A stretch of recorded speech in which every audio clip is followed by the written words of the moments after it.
Hi Stampers, Diane Dimich here with ddstamps.com, and today I'm going to teach you a new technique called the Bokeh Technique. And that is the technique, you've seen it out there in photography where the lights are all faded and has different depths to it. When I finish this project, you'll understand what I mean. And I'll also have posted a picture up on my blog of the sample that I finished with this, and at the beginning of the video. So what you're going to start with is, I'm using a piece of Stampin' Up's watercolor paper, and I cut it in half. And so it's, you know, I think it's 5.5 by, or 4.25 by 5.5 or something like that. It doesn't really matter because I'm going to tape it down with, and I'm using some of my washi tape, which is nice because you can pull it up and pull it down, but I want to hold that piece of paper down. And also this makes a little barrier around it, so when I'm working with water, which we're going to be doing a lot of watercoloring on here, that will hold the water into my project and not having it running off all over.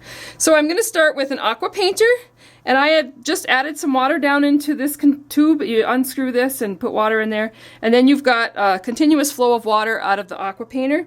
And to begin with, you're going to get this watercolor paper really wet. But first what I should do, I guess, is I've got 10 drops of water in each of my little containers, and I'm going to add 3 drops of re-inker to each one.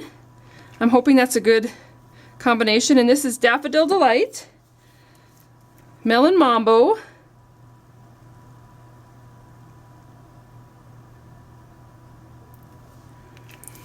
and Pumpkin Pie. I was only going to use 2 colors, but I thought, oh, let's go for it. Let's use 3 and see what happens. So to begin with, what you're going to do is get that water starting to flow through there, and then you make sure that you get your watercolor paper good and wet to begin with. You want your colors to really blend well, and this will ensure that they do. And once I've done that, then I'm going to come in with and just dab color around. There's no rhyme or reason. You just put color onto the paper. And it's all going to end up, in the end, it's going to bleed in together anyway.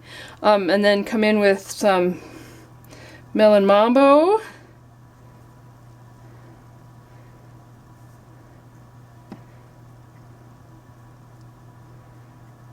And what you want to do is you want to make sure that you get color everywhere on there.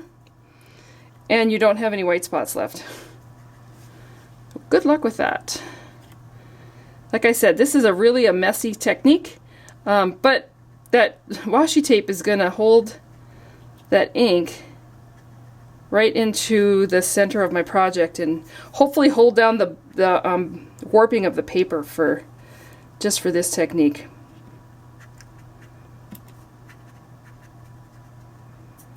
And come in with some more yellow.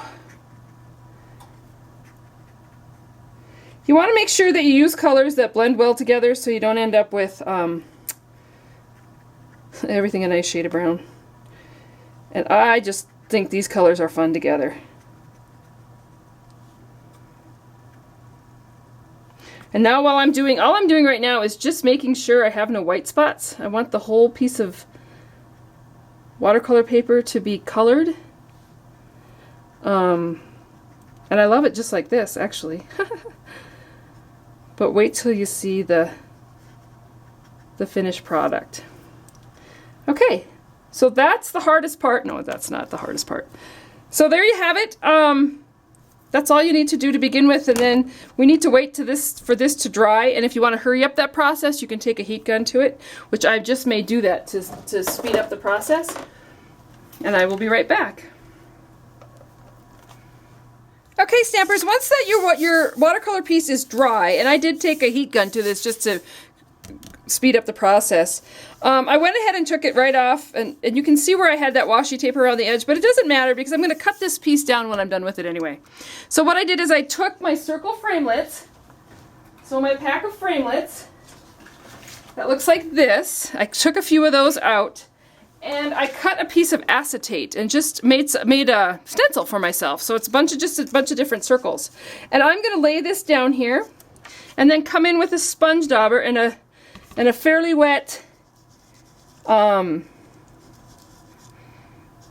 craft ink pad. Oops. And then just go ahead and sponge in my circles.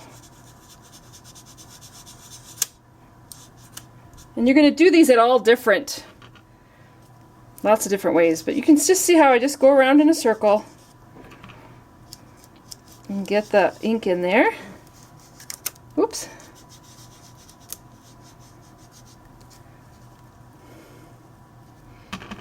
I'll come in with this one too, I think.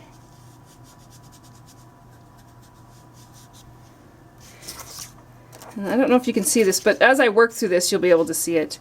And then I'm just going to move it, and it's okay if they overlap. Definitely okay. You want to just get your ink on there. Stencil in your ink. And then you can see this one here kind of overlaps. And that's okay, because I am going to, that's kind of what you want to have happen. This one overlaps too. And you're just going to go ahead and fill it in. And you'll start seeing, this is really awesome. I hope you can see that. But you'll start seeing that technique. It's just beautiful. And these would be awesome in every color.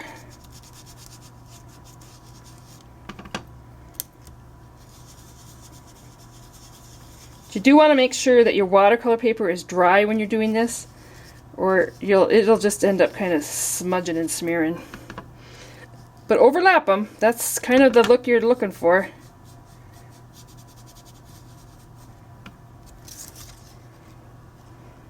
Some of those got a little thick, but that's alright. And then I'll put a few over here. And then I think I'm going to be done with this part. And then what you can do after you've gotten your ink in there, you again want to wait for it to dry. So we're good there. And then you can also come in and just fill in some of your spots, oops, with the dauber, and add just a few more. It doesn't really need a lot, but that is the Bokeh technique, and it is awesome. It looks really cool, and I can't wait to see it when it's dried. So I'll be right back. Okay, so I did let that dry, and I love it. It just is amazing. One of the things I did find is that once it dried, it blends more into the background, and I just had to add some more white to some of my circles to make them pop a little bit more. So you can add as much or a little as you want. And then what I'm going to do is I'm going to take the stamp set Fabulous 4. I'm going to use this little Celebrate stamp here and some Stays-On ink. And the reason that I'm using Stays-On is because I want this, I'm hoping it's dry, I'm assuming it's dry, but I really want that to pop. And so I'm going to add the Stays-On ink, and I'm going to stamp it right here with some firm pressure. And I'm going to hold that there because the watercolor paper has a little fiber to it. I want to make sure that that ink gets into those fibers and makes it pop. Okay. I did get a couple blotches on there, but that's okay. I shouldn't have rocked it. I rocked my stamp a little bit. Because what I'm going to do is I'm going to add in some little rhinestone embellishments. So I think we're going to be fine. I hope. I'm kind of bummed, but that's alright. Okay, so what I'm going to do is I'm going to add this to a piece of Melon Mambo cardstock, but I actually liked it. I liked it. It was okay like this, but this really made that technique pop. And so I'm just going to put a little tiny border of white behind it. And because I used watercolor paper, you want to make sure you get enough adhesive on there. So let me get my adhesive going. And then I'm going to add it on to this and frame this out with just a small frame around the edge with the Whisper white cardstock. And then this piece is going to go onto the Melon Mambo.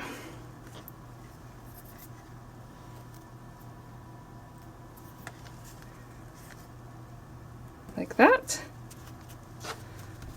That looks good. And then I'm going to come in with some rhinestones. And I'm just going to add a few rhinestones on here where I got my little paint blotch. And it's going to be okay. The rhinestones just kind of give it a little festive look. and just add a little to it. I don't want to get too carried away, but no, I think I'll keep them all down by the words. So there you have it. Just a really fun, quick, easy card. I love the technique, and that's really what I wanted to show you. And you could use any stamp as your verse and dress it up or down as much as you want. So I hope you like that technique, and if you haven't already done so, you may want to sign up for my newsletter where I send out lots of different ideas and techniques. Thank you, and have a great day.